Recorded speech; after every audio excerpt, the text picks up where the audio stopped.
யோக சாதனையின் ரகசியம் ஸ்ரீ லாகிரி மகாஷயர்.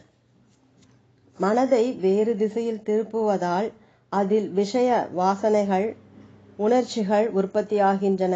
இதைத்தான் அகங்காரம் என கூறுகிறோம். அதாவது நான் என்ற மமதை தோன்றுவதால் மனம் செல்கிறது.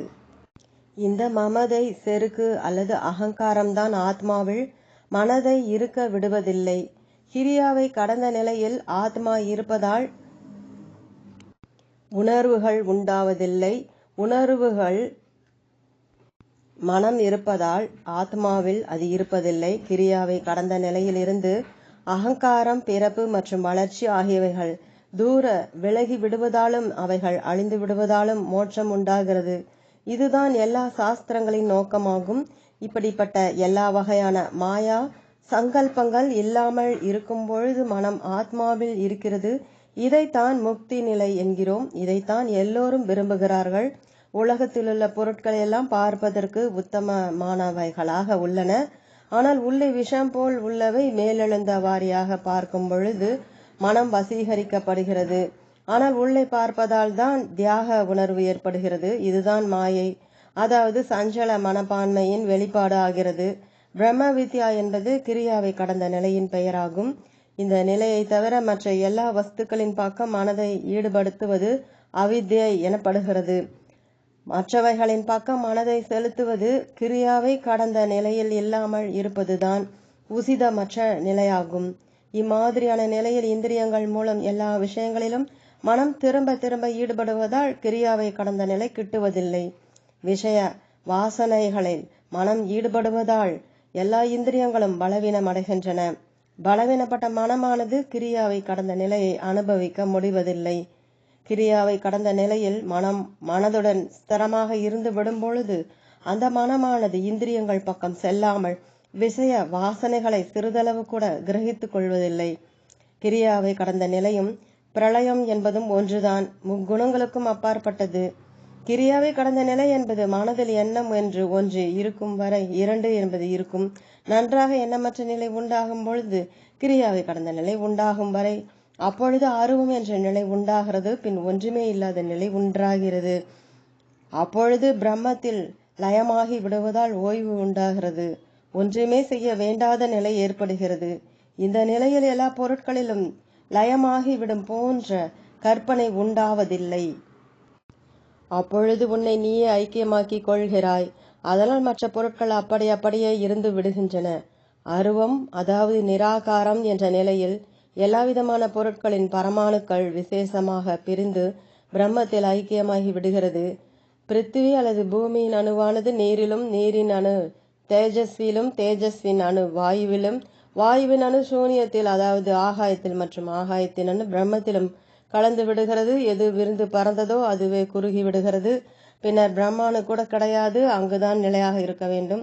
இதுதான் கிரியாவை கடந்த கடைசி நிலை. ஆகாசம் மிக மிக அதிக சூட்சமமாக இருப்பதால் இம்மாதிரி அனுபவம் வராது. ஆனால் அவ்வாறான மனநிலை சிறிதளவு உண்டாகிறது. இதே போல் ஆகாயத்தை போல் சூட்சமமான அங்கங்களற்ற அல்லது நிராதாரமான பிரம்மாணுவில் அனுபவமும் உண்டாகாது. ஏதோ இருக்கிறது, இவ்வாறான ஞானம் உண்டாகிறது. எனவேதான் கிரியாவை கடந்த நிலை என்பது ஒன்றுமே இல்லாத நிலை. இந்த ஒன்றுமே இல்லாத நிலைதான் பிரம்மமாகும். அதில் தான் எல்லோரும் மூழ்கிவிட வேண்டும். கிரியாவை கடந்த நிலையில் எந்த உருவமோ அல்லது தோற்றமோ தெரிவதில்லை. அது எங்கும் செல்லக்கூடியது, சர்வ வியாபி நிலையில் உள்ளது. மனம் எதுவரை பொருளில் ஈடுபட்டுள்ளதோ அதுவரை திரைமறைவு இருக்கும். எந்த பொருளிலும் அது இல்லாத பொழுது திரைமறைவற்ற நிலை அல்லது திரையே இல்லாத நிலை உண்டாகிறது. கிரியாவை கடந்த நிலையில் ஆகாய தத்துவம் எங்கும் போகும். திரைமறைவே கிடையாது. எனவே கிரியாவை கடந்த நிலையை தவிர உலகில் நமக்கு நன்மை கொடுப்பது எதுவுமே கிடையாது. அது அப்யப்தம், தூய்மையான மற்றும் நிரந்தரமானது, அழிவற்றது, பவித்திரமானது, மேலும் மேன்மையானது. அதுதான் எல்லாவற்றிற்குமான ஆதியானது, அனாதியானது, கருவூலமானது மற்றும் கூடஸ்தாரூபமானதும் பறந்து விரிந்தும் தோற்றம் கொண்டது. கண்கள் மற்றும் சூரியன் நட்சத்திரங்கள் ஆகும். இந்த கிரியாவை கடந்த நிலை திடீரென்று உண்டாகிறது. ஒரு முறை வந்துவிட்டால் அந்த நிலையில் எவ்வளவு நேரம் இருக்க முடியுமோ அதுவரை இருப்பது மிக மிக நல்லது, மிக மிக உசிதமானது. இந்த நிலையை நாசப்படுத்துவது அல்லது அதிலிருந்து நழுவிக்கொள்வது தற்கொலைக்கு சமமானது. யோகிராஜ் அவர்கள் வைணவரோ சைவரோ சாக்த மதத்தவரோ அல்லது கானா பத்திய மதத்தவரோ என்பதை கூற முடியாது. அவர் இவைகளில் எதிலும் சார்ந்தவர் அல்ல, ஆனால் எல்லாவற்றிலும் சார்ந்தவர்.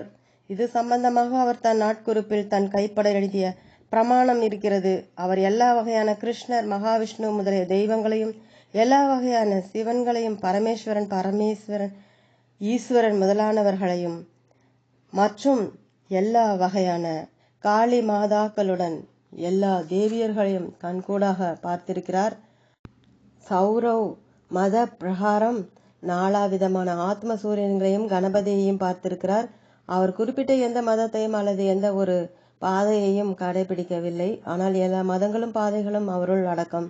ஒரு பக்கம் பார்த்தால் அவர் பரம வைணவர், மற்றொரு பக்கம் அவர் தீவிர சைவர், தீவிர சாதகர், தீவிர சௌரவர், தீவிர சாக்தர் மற்றும் தீவிர கானபத்தியர்.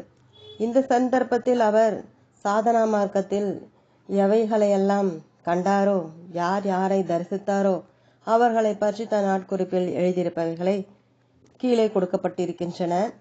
அதாவது காளிமாதா இங்கு அமர்ந்திருக்கிறாள். காளிமாதா மட்டுமல்ல, மற்ற எல்லோருமே அமர்ந்திருக்கின்றனர். அதாவது ஒருவரும் இல்லை, ஆனால் எல்லோரும் இருக்கிறார்கள்.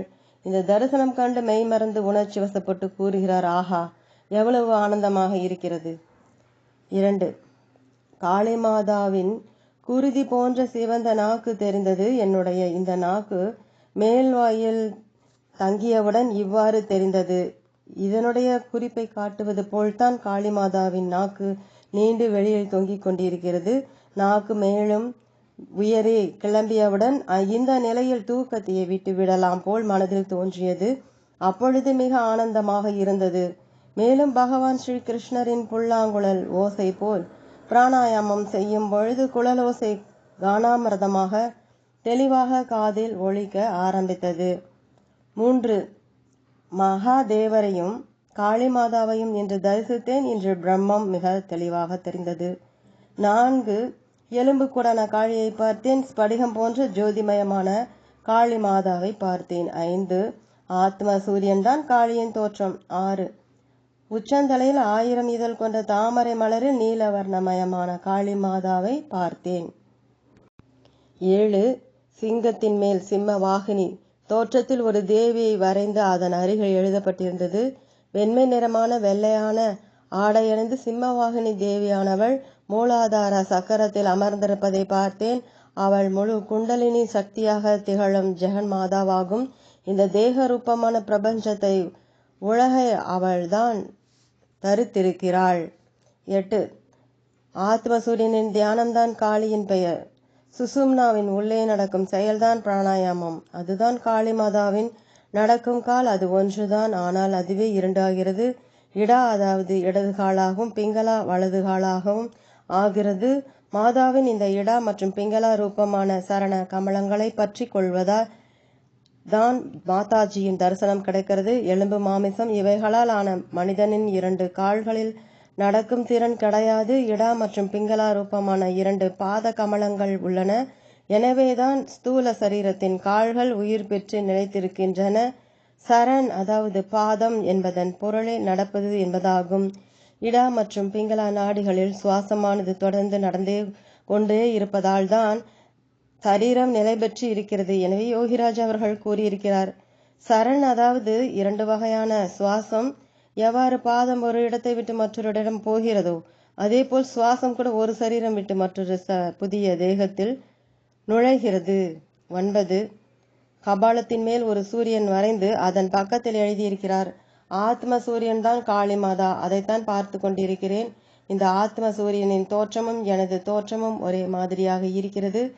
எனது தோற்றம் எதுவோ அதுதான் காளிமாதாவின் தோற்றம். 2ற்கும் வித்தியாசமே கிடையாது. சில தினங்களுக்கு பிறகு மேலும் எழுதியிருக்கிறார், எது ஆத்ம சூரியனோ அதுவே காளிமாதா, அதுவே நான் தான், அந்த காளிமாதா நான் தான். இதன் பின்னர் சரியாக 2 நாட்கள் கழித்து எழுதியிருக்கிறார், நான் எந்த ஆத்ம சூரியனை பார்த்து கொண்டிருக்கிறேனோ அதுதான் பிரம்மத்தின் தோற்றம். இதுவே உலகத்திற்கு அஸ்திவாரமாக இருக்கும் இடம். எல்லாமே இதிலிருந்து தான் உற்பத்தி ஆகின்றன, மேலும் இதிலேயே லயமாகின்றன. இதுதான் எல்லோருடைய திடமான சஞ்சலமற்ற அசல் சொத்து ஆகும். இந்த ஆத்ம சூரியன் தோற்றம் கொண்ட காளி மாதாவை தரிசிப்பதில் உள்மூச்சு வெளிமூச்சு என்ற சுவாசம் நடந்து கொண்டே இருக்கிறதா அல்லது இல்லையா என்ற ஞானமே உண்டாகவில்லை. கேவல் கும்பகம் சமாதி நிலை உண்டாகிறது. இந்த நிலையை அடைவதால் எனக்கு மிக்க ஆனந்தம் உண்டாகிறது. இந்த ஆத்ம சூரியன்தான் நான், நிராகாரமான அல்ல, அதாவது அரூபமான பிரம்மம் நான் தான். 10. அதாவது சில நேரங்களில் சாந்தமான நீல நிறமான காளி மாதாவை காண்கிறேன். இதைத்தான் ரடந்தி என்று கூறுகிறார்கள். பிராணாயாமம் செய்வதற்கு உட்காரும் பொழுது அந்த காளி மாதா இவ்வாறான நீல நிறமுடையவளாக ஆகிறாள். அப்பொழுது அதே நிறமான ஆத்ம சூரியனையும் காண்கிறேன். காளி மாதா ஒருவள்தான், ஆனால் பலவித நிறங்களில் தென்படுவதால் தனித்தனியான மாதாவாக தோன்றுகிறது. 11. மகா மாயா சக்தியையும் பகவான் மகாதேவரையும் லிங்கத்தையும் பார்த்தேன். 12. காளி மாதாவின் பட்டாக்கத்தியை பார்த்தேன். 13. சக்தி ரூபமான துர்கா மாதாவை பார்த்தேன்.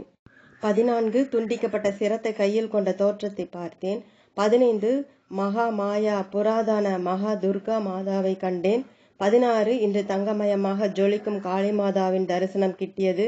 17. அந்த ஆத்ம சூரியனின் கிரீடம். ஆத்ம சூரியனிடமிருந்துதான் காளி மாதாவின் வாள் ஜொலித்து கொண்டிருக்கிறது. அந்த ஆத்ம சூரியன் தான் எஜமான், முக்கிய பிரமுகர் ஆவார். அதுதான் அந்த ஆத்ம சூரியனின் உத்தமமான தோற்றம். 18. 2 சந்திரன்கள், அதாவது மகாதேவரையும் காளி மாதாவையும் தரிசித்தேன். 19. ஒரு சியாமல ரூபமான படத்தை வரைந்து அதன் அருகில் எழுதியிருக்கிறார். இவ்வாறான சியாமல கருநீளமான அழகிய தோற்றத்தை கண்டேன். மேலும் வெகுநேரம் அந்த காளி ரூபத்தை பார்த்தேன். 1873 வருடம் ஆகஸ்ட் மாதம் 13ஆம் தேதியன்று காளி மாதாவின் கழுத்தில் மாலை அணிந்துள்ளவள் போன்ற தோற்றத்தை வரைந்து அருகில் எழுதியிருக்கிறார். இதுதான் மகா காலன் அல்லது மகாதேவர் என்பது. இதுவே என்னுடைய தோற்றமும் கூட. இவர்தான் மேகத்திற்கு அப்பாலுள்ள மகா ஆகாசம். அதுவேதான் மகா காவலன் அல்லது மகா காளியின் கழுத்தில் உள்ள மாலையும் ஆகும். 20. இடா நாடியும் பிங்கள நாடியும் மற்றும் 6 சக்கரங்களும் சுஷும்னா நாடியில் சேர்ந்து பாதமாக ஸ்வரூபமாகியது. அவ்வாறான தெல்ல தெளிவான ஞானம் உண்டானது. அதன் பின்னர் சரஸ்வதி தேவியை பார்த்தேன். 21. ஆத்ம சூரியனுக்குள்ளே தாமரை வனம், அதாவது 6 சக்கரங்களாகிய வனம், அதாவது தோட்டத்தை பார்த்தேன். அங்குதான் வீணாவாணி சரஸ்வதி தேவியை பார்த்தேன். 22. மின்னலின் ஒளியினால் ஜொலிக்கும் மலர்களைப் போல் சிவப்பு நிறமான தோற்றத்துடன் மனதை கொள்ளை கொள்ளும் வாணி தேவியை பார்த்தேன். 23. யானையின் முதுகின் மேல் சாவித்திரி தேவி மற்றும் பிரம்மாவின் தோற்றத்தை வரைந்து அதன் அருகில் எழுதியிருக்கிறார். சரஸ்வதி தேவி கணபதியுடன் கூட, அதாவது சாவித்திரியுடன் பிரம்மதேவரை யானை வாகனத்தில் பார்த்தேன். 24. கூடஸ்தாவாகிய அக்ஷரனின் உள்ளே கணேஷ் மற்றும் நான்முக பிரம்ம தேவரை பார்த்தேன். 25. ஓங்கார நாதத்தை கேட்டேன். அந்த நாதத்திற்குள்ளே ராதாதேவியின் தரிசனம் கிடைத்தது.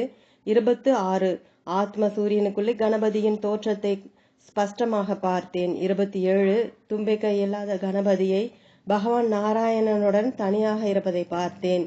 28. சர்ப்பமான குண்டலினியை வரைந்து அதன் அருகில் எழுதியிருக்கிறார். இதுதான் பூரண குண்டலினி ஆகும்.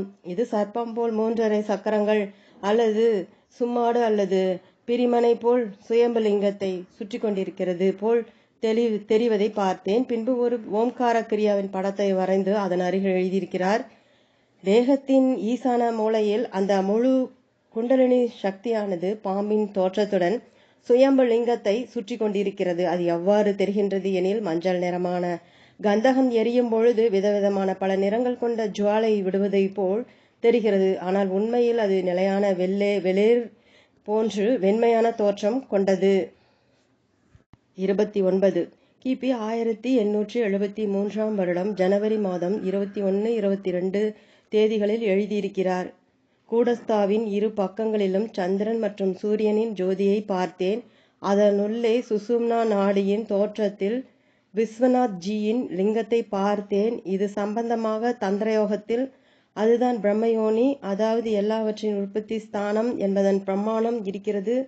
அதை உள்முக தியானம் மூலமாகத்தான் அடைய முடியும். பின்னர் 2 இதழ் கொண்ட தாமரை மலர், அதாவது தாமரையின் 2 இதழ்களை வரைந்து அதன் அருகில் எழுதியிருக்கிறார். அதாவது 2 இதழ் தாமரை, அதாவது கோடிக்கணக்கான சந்திரன்களின் பிரகாசத்தை கொண்ட உயர்ந்ததும் சிறந்ததுமான ஆக்னா சக்கரமாகும். அதை பார்த்தேன். கிபி 1873 ஆகஸ்ட் மாதம் 12ஆம் தேதி எழுதியிருக்கிறார். 5 சூரியன்களின் உதயம் ஒரே சமயமானது. அந்த ஆத்ம சூரியன்தான் வெண்மையான கொடியாகும். அந்த ஆத்ம சூரியன்தான் பகவான் ஸ்ரீமன் நாராயணன். சூரிய மண்டலத்தில் நடுநாயகமாக வீற்றிருக்கும் ஸ்ரீமன் நாராயணன் அவர்தான் எஜமானர். அவர்தான் 1000 கண்களை கொண்டவர். இது சம்பந்தமாக கீதையில் சஞ்சயன் கூறியிருக்கிறார். பகவத்கீதை அத்தியாயம் 11 ஸ்லோகம் 12. திவி சூரிய சஹஸ்ரஸ்ய பவேத் யுக பந்துதாஹ யதி பாஹா சத்ருஷி சா ஸ்யாத் வாத் தஸ்ய மகாத்மனஹ. சஞ்சயன் கூறுவதாவது, முழு வெற்றி பெற்று யார் பிரகாசிக்கிறார்களோ, அதாவது திவ்யமான காட்சிதான் சஞ்சயன் கூறும் பிரமாணம். அந்த திவ்ய திருஷ்டி மூலம் மனதின்பால் இது கூறப்பட்டிருக்கிறது. திவி என்றால் ஆகாசம். 1000 சூரியன்களின் ஒளியானது ஒன்றாக உதயமானாலும் அதில் அந்த மகாத்மாவின் ஸ்ரீமன் நாராயணன் பிரபாவம் தென்படும். அதாவது அந்த ஜோதிமயமான தோற்றத்திற்கு ஈடு இணையே கிடையாது. அது கூடஸ்தா என்னும் பிரம்மத்தின் மிகப்பெரிய ரூபமாகும். எனவேதான் 1000 சூரியன்களின் ஒளி ஒன்றாக பிரகாசித்தால் அது அந்த மேன்மை பொருந்திய ஆத்மாவை போல் ஆக முடியும் என கூறுகிறார். இந்த சூரியனை பற்றியும் மகா சூன்யத்தை பற்றியும் சாஸ்திரங்களில் அநேக இடங்களில் ரிஷிகள் அநேக விதமான சர்ச்சைகள் செய்திருக்கிறார்கள். ஆனால் இது எந்த சூரியனை பற்றி, எந்த மகா சூன்யத்தை பற்றி கூறியிருக்கிறார்கள்? இது சம்பந்தமாக பிற்காலத்தில் எல்லா பண்டிதர்களும் பாஷ்யக்காரர்களும் ஆகாயத்தில் உதயமாகும் சூரியன் மற்றும் நாம் காணும் ஆகாயத்தை பற்றி குறிப்பிட்டிருக்கிறார்கள், வர்ணித்திருக்கிறார்கள். ஆனால் யோகிராஜ் அவர்கள் கூறுவதாவது, ஆகாயத்தில் உள்ள இந்த சூரியனும் அனித்தியமானது, அழியக்கூடியது.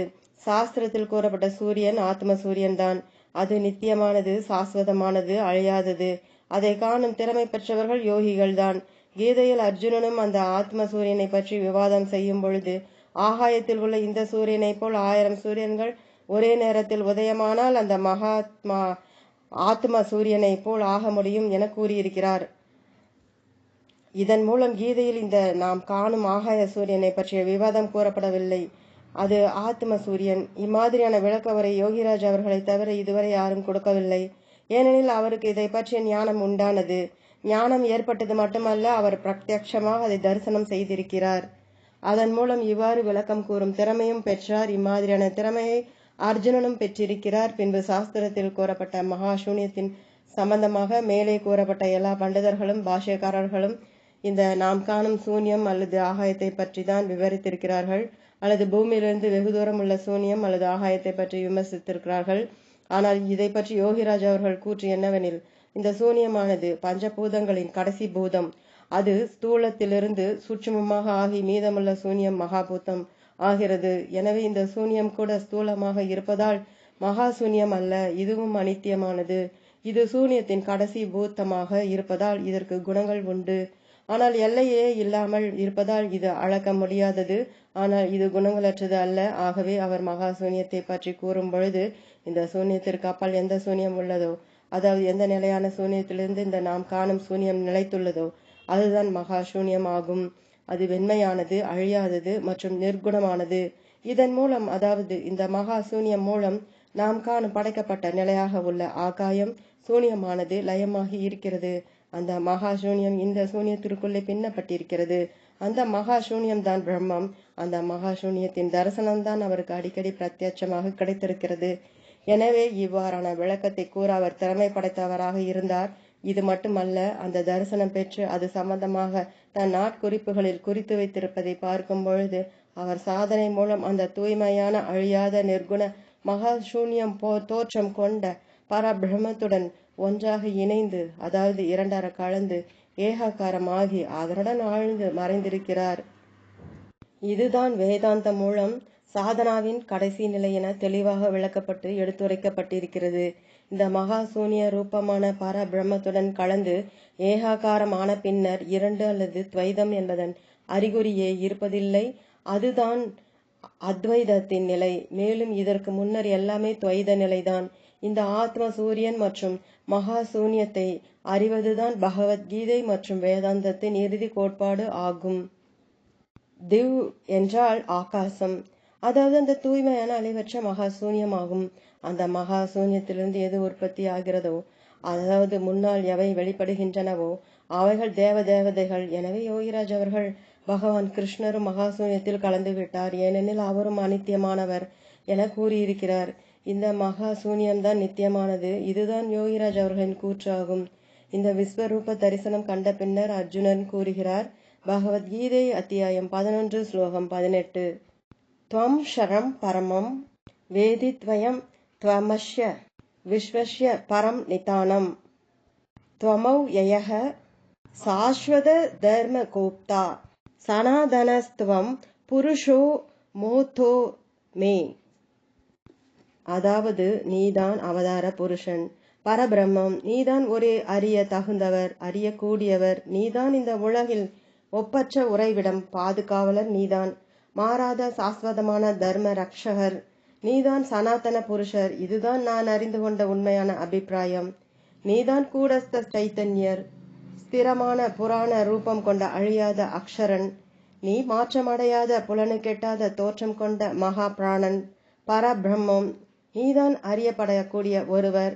எனவே உன்னை அறிவதுதான் ஆத்ம ஞானம் என்பது, அதுதான் உண்மையான ஞானம் ஆகும். எனவே உன்னை அறிந்து கொண்ட பின்னர் அறிவதற்கு வேறு எதுவும் கிடையாது.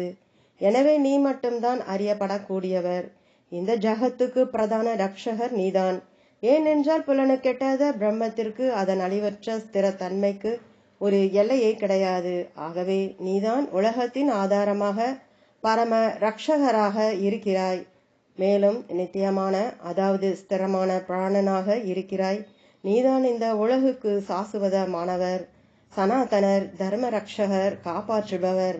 எனவே சாசுவதமான சனாதன தர்மத்தின் யோகம் என்னும் திரியைக்குள்ளே மறைவாக ஸ்திரமாக நிலைநாட்டி கொண்டிருக்கிறாய். இந்த ரகசியத்தை குரு உபதேசம் என்னும் உபாயம் மூலம் மட்டும்தான் வெளிப்படுத்தி கொள்ள முடியும்.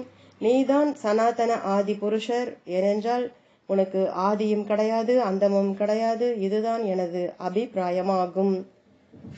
எவ்வாறு அர்ஜுனன் பகவான் ஸ்ரீ கிருஷ்ணருடைய கிருபையால் விஸ்வரூப தரிசனம் செய்வதில் வல்லமை பெற்றாரோ, அதே மாதிரியாக பாபாஜி மகாராஜ் அவர்களின் தயவால் யோகிராஜ் அவர்களும் அர்ஜுனனை போல விஸ்வரூப தரிசனம் செய்கிறார். 1000 கண்கள் கொண்ட பர பிரம்மத்தை பார்க்கிறார். இதுதான் சூரிய சந்திரரை கண்களாக கொண்டவரின் தரிசனம் ஆகும்.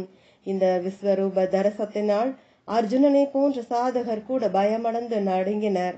ஆனால் யோகிராஜ் அவர்கள் கூறுகிறார், அந்த ஆதித்யன், அதாவது 1000 கண்கள் கொண்ட சூரியன் தான் சிரேஷ்ட புருஷர்.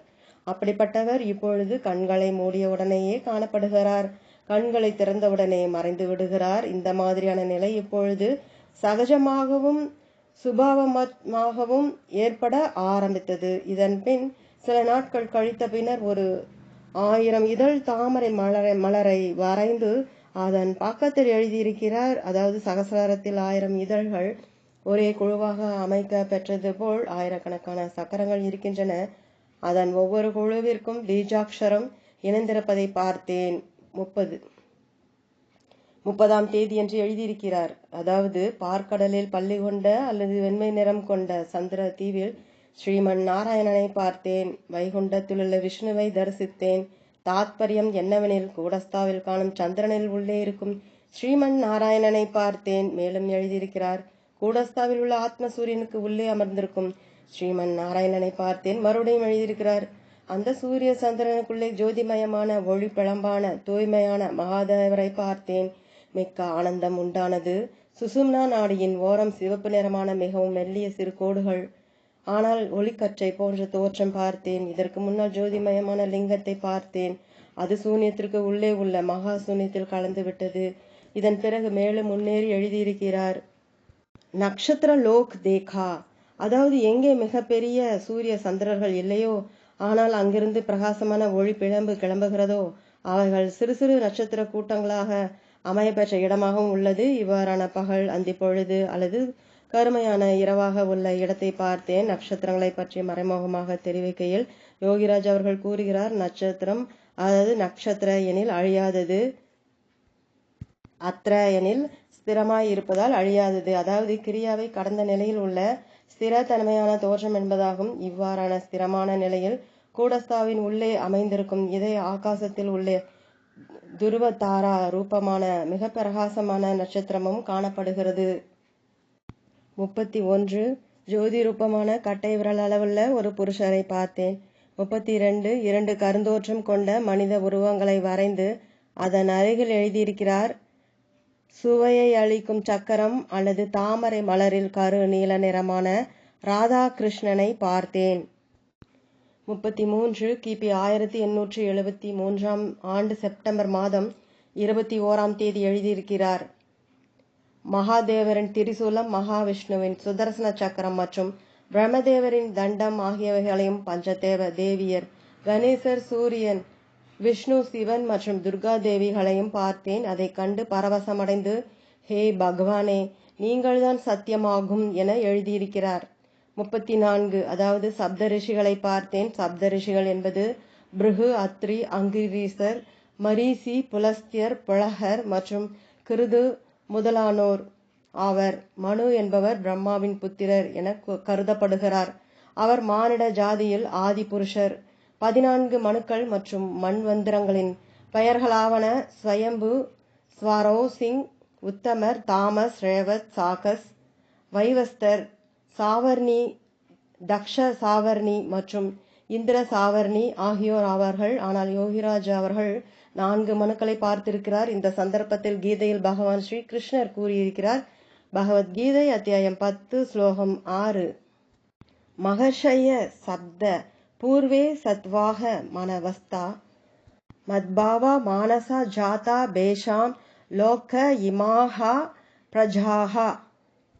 அதாவது 7 மகரிஷிகளும் அவர்களுக்கும் முந்தைய 4 ரிஷிகளாகிய சனகர், சனந்தர், சனாதனர் மற்றும் சனத்குமாரர் மற்றும் 14 மனுக்கள் இவ்வாறு எல்லோரும் என்னுடைய பிரபாவத்தினாலும் என் ஹிரண்ய கர்ப்ப ரூபத்தில் என்னுடைய சங்கல்பத்தினாலும் உற்பத்தி ஆகியிருக்கிறார்கள்.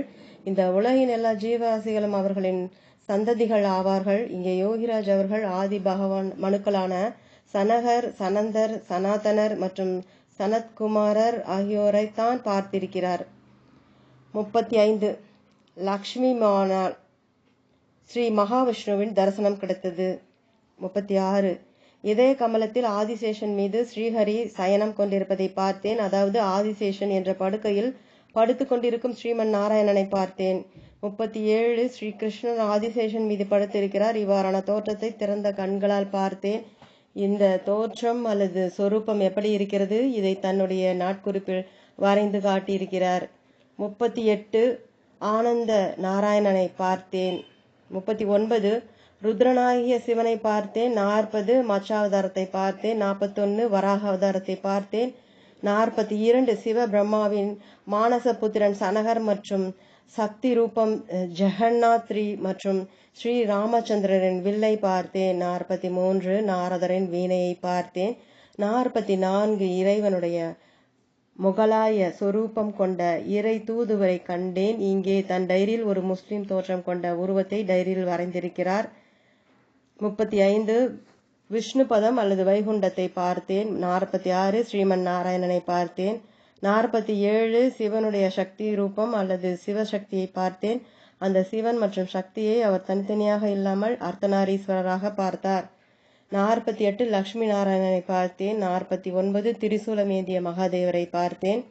50 கிருஷ்ணர் காளி உருவம் கொண்டதை பார்த்தேன். ஆனால் ஒன்றும் பேசவில்லை. 51 கிருஷ்ணருடைய தோட்டம் ஸ்ரீஹரியின் ஓம்கார ரூபம் பார்த்தேன்.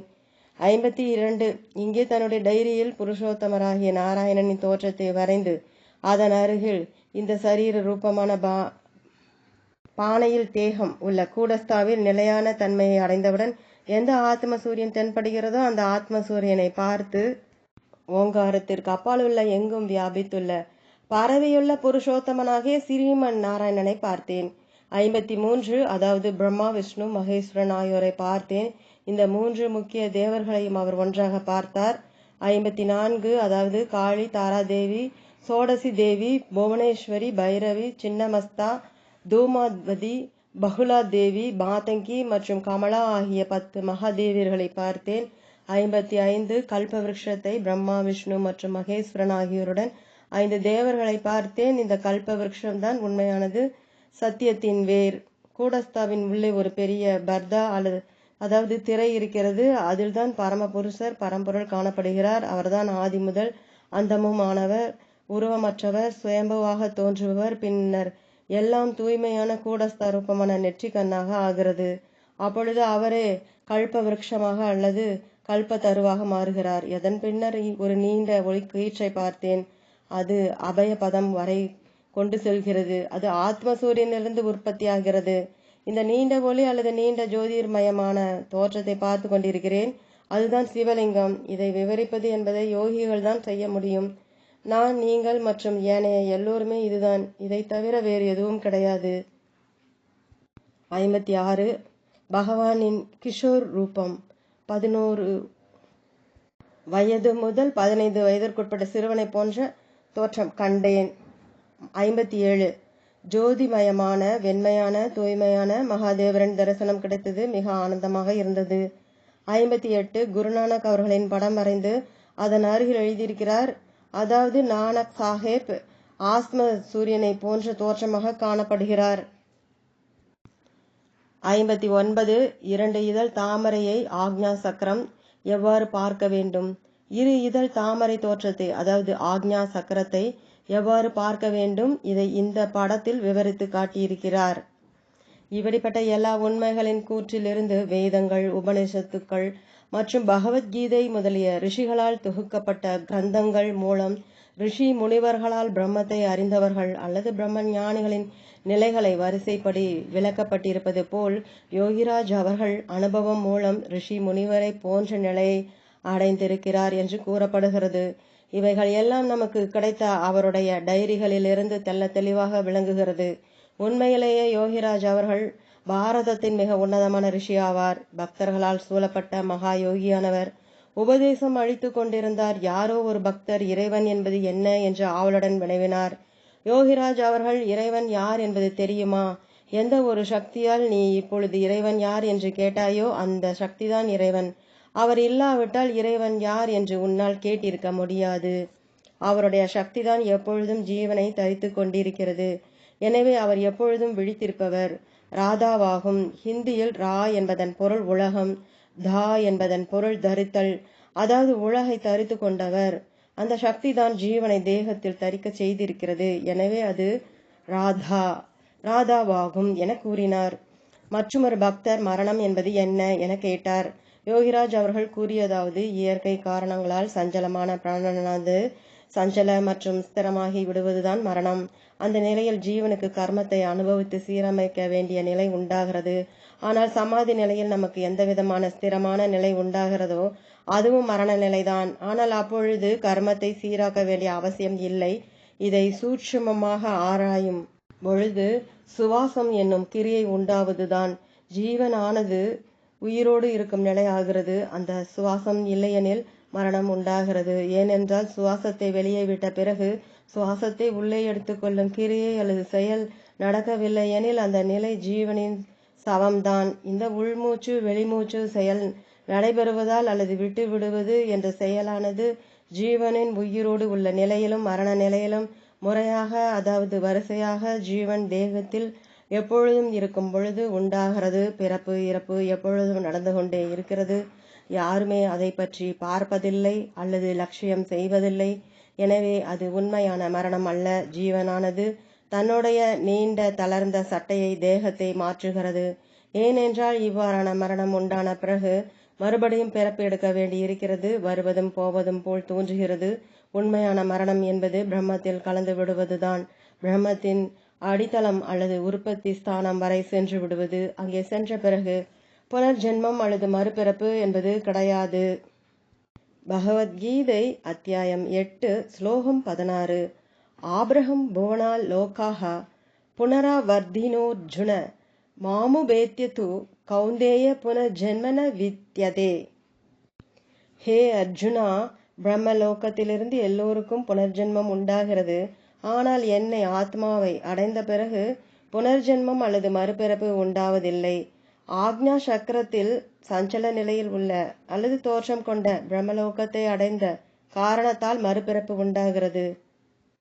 ஆனால் பூரண ரூபமாக ஆத்மா அல்லது பரமாத்மாவின் நிலை கிட்டாதவரை முக்தி என்பது கிடைக்காது. சஞ்சல நிலை உண்டாவதால் தான் மனம் மறுபடியும் மேல்நிலையிலிருந்து கீழே சரிந்து விடுகிறது. மேலும் பிராணன் மறுபடியும் சுவாசத்தை கிரகித்துக் கொள்வதால் மறுபிறப்பு உண்டாகிறது. ஆனால் அது மேன்மை நிலையை அடைந்தால், அதாவது மனம் லயமாகி விட்டால், அதன் பிறகு வேறு எந்த நிலையும் கிடையாது. அதுதான் இறுதி நிலை. அதன் பிறகு எந்த நிலையும் கிடையாது. அடைய வேண்டிய மீத நிலை என்பதே கிடையாது. சரீரம் விழுவதற்கு முன் இந்த நிலை அடைந்தால் மறுபிறப்பு உண்டாவதில்லை. கிபி 1886 வருடம், தேதி கொடுக்கப்படவில்லை, டைரியில் எழுதியிருக்கிறார். அபரிமிதமான தேஜஸ், அதாவது எல்லையில்லா அபரிதமான தேஜஸ் உடைய ஆத்ம சூரியனுடைய ஆக்ஞையை கேட்டேன். ஆத்ம சூரியன் என்ற எஜமானருடன் தர்க்க விதர்க்கம் உண்டாகி அவருடைய, அதாவது யோகிராஜ் அவர்களுடைய ஆயுள் எவ்வளவு என்று கேட்கப்பட்டது. பதில் எழுதப்படவில்லை. கேள்வி: மரணம் எங்கே சம்பவிக்கும்? பதில்: காசியில். கேள்வி: நான் போகும் பாதை சரியானது தானா? பதில்: யோக சாதன முறையில் சரி. இந்த எல்லையில்லாத அபரிமிதமான தேஜஸ் உடைய ஆத்ம சூரியனை பற்றி, இதுதான் எஜமானர், எல்லாவற்றிற்குமான அடிப்படையும் உற்பத்தி ஸ்தானமும் லயஸ்தானமும் ஆகும் என்பது அடிக்கடி கூறியிருக்கிறார். இதுதான் பகவான். மேலும் இறுதியில் இதுதான் பிரம்மம். இந்த ஆத்ம சூரியனை தவிர வேற எதுவும் கிடையாது. இது ஈடு இணையற்றது. இந்த ஆத்ம சூரியன் எங்கும் வியாபித்திருக்கிறது. இதுவே மெய்யான பரிசுத்தமான நிர்மலமான மகா சூன்ய ரூபம் கொண்ட பரபிரம்மமாகும். பிரத்யட்சமாக தோன்றும் இந்த பிரபஞ்சம் எல்லாம் அந்த பழமையான நிர்மலமான ஆத்ம சூரியனின் சஞ்சலமான தோற்றம். அவைகள்தான் அவித்யை மற்றும் மாயை என்று கருதப்படுகிறது. அவைகள் எல்லாவற்றின் அடியிலிருந்து ஆத்ம சூரியன் தோற்றம் கொண்ட பரபிரம்மம் தான் பிரகாசிக்கிறது. இந்த ஆத்ம சூரியனை தரிசிப்பவர்கள் முடிவில் அதனுடன் இணைந்து ஒன்றாகி லயமாகி விடுபவர்கள்தான் அத்வைதவாதி யோகிகள் ஆவார்கள். மற்றவர்கள் எல்லோரும் துவைதவாதிகள். எனவே யோகிராஜ் அவர்கள், சாதகருடைய சாதனை எங்கே முடிவடைகிறதோ அங்கிருந்துதான் யோகியின் சாதனை தொடங்குகிறது என்று அடிக்கடி கூறுவது வழக்கம். யோக சாதனையின் ரகசியம் முற்றும். ஓம்